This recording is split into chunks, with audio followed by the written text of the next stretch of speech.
To me, nothing screams classic perennial favorite quite like Rudbeckia.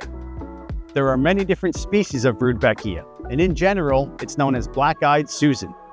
They come in all different heights and textures. They like to be planted in full sun with rich, organic, well-drained soil that retains a little bit of moisture. So it would be good if you add 1 inch or 2 of mulch on top of your plants. Another added benefit of black-eyed Susan is that it does tend to self-seed. So if you plant it in one spot in your garden this year, you might be pleasantly surprised if you see it pop up in another next year.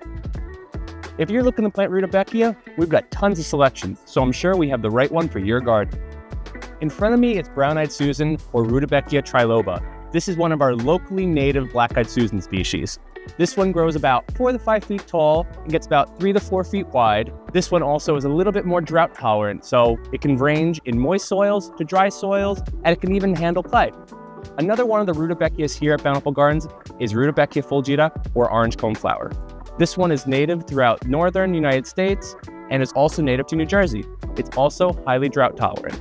Another one of our Rudbeckia species here at Bountiful Gardens is Rudbeckia subtomentosa, and it's known for its skinny, tubular-like petals. It's a United States native and tends to like moister soils. If you're looking for a tall Rudbeckia, this one's the one for you. This one is called Rudbeckia maxima, or the great coneflower. This one can get up to a whopping 8 feet tall. Unlike the other black-eyed Susans, this one tends to bloom a little bit earlier, starting in early June, and will have the elongated cone, which is great for our migrating birds.